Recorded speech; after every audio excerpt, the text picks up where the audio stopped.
வணக்கம். புடலங்காய் கூட்டு செய்யலாம். அதுக்கு தேவையான பொருள் பார்க்கலாம். பாருங்கள், நான் ஒரு 3/4 கிலோ புடலங்காய் வாங்கிட்டு வந்து நல்லா கழுவி சுத்தம் பண்ணி பொடியாக கட் பண்ணி வச்சுருக்கிறேன்.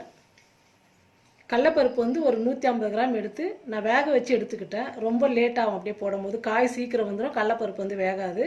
அதனால் நான் வந்து வேக வச்சு எடுத்து வச்சுருக்கிறேன். பெரிய வெங்காயம் 2 எடுத்து பொடியாக கட் பண்ணி வச்சுக்கணும். தக்காளி 2 அதே மாதிரி பொடியாக கட் பண்ணி வச்சுட்டேன்.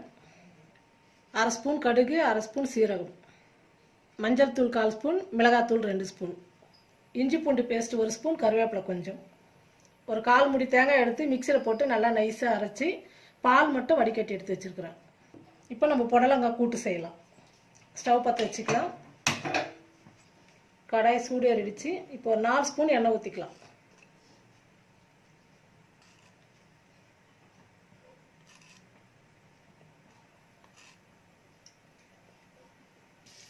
எண்ணெய் காஞ்சிடுச்சு. கடுகு சீரகம் போட்டுக்கலாம்.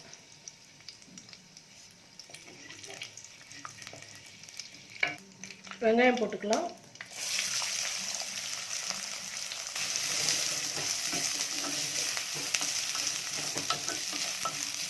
உப்பு ஒரு 1/2 ஸ்பூன் போட்டுக்கலாம். வெங்காயம் கொஞ்ச நேரம் வதக்கிக்கலாம். வெங்காயம் வதங்கிடுச்சு. இஞ்சி பூண்டு பேஸ்ட்டு, கருவேப்பிலை போட்டுக்கலாம்.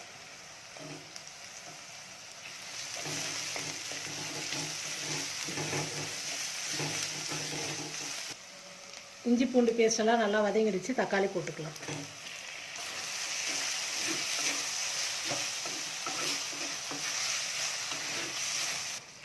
தக்காளி எல்லாம் நல்லா வதங்கிடுச்சு. இப்போ புடலங்காய் போட்டுக்கலாம்.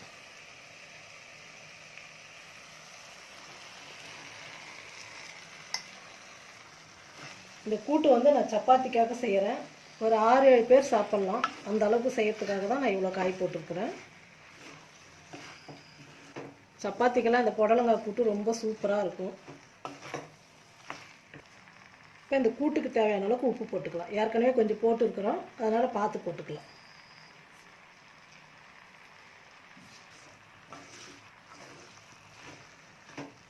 காய் வந்து ஒரு 2 நிமிஷம் நல்லா வதக்கலாம். ஸ்டவ் வந்து குறைச்சி வச்சுடுங்க. கம்மி தீயிலே நல்லா வதக்கலாம். காய் வதங்கிடுச்சு. இப்போ வேக வச்சு எடுத்துருக்கிற கடலைப்பருப்பு போட்டுக்கலாம்.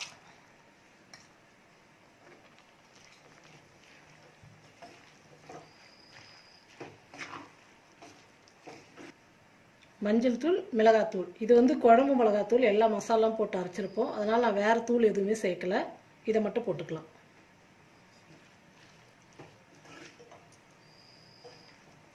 நல்லா கலந்து விட்டுடுங்க.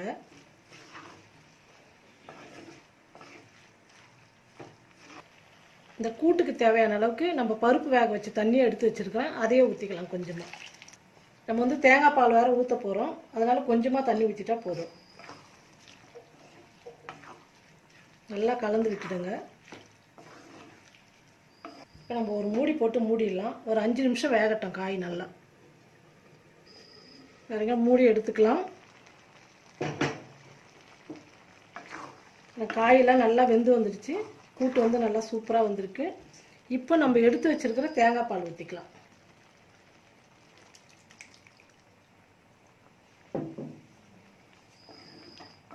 நல்லா கலந்து விட்டுடுங்க.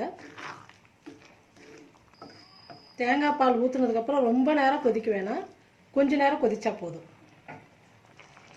பாருங்கள், புடலங்காய் கூட்டு சூப்பராக வந்திருக்கு பாருங்கள். இது பூரி, சப்பாத்திக்கு, சாதத்துக்கு, இட்லி, தோசை எல்லாத்துக்குமே நல்லாயிருக்கும். ஆனால் மெயின் வந்து சப்பாத்திக்கு ரொம்ப டேஸ்ட்டாக இருக்கும், ரொம்ப நல்லாயிருக்கும். நீங்களும் இந்த மாதிரி செஞ்சு பாருங்கள். செஞ்சு பார்த்துட்டு எல்லாருக்கும் ஷேர் பண்ணுங்கள். நன்றி.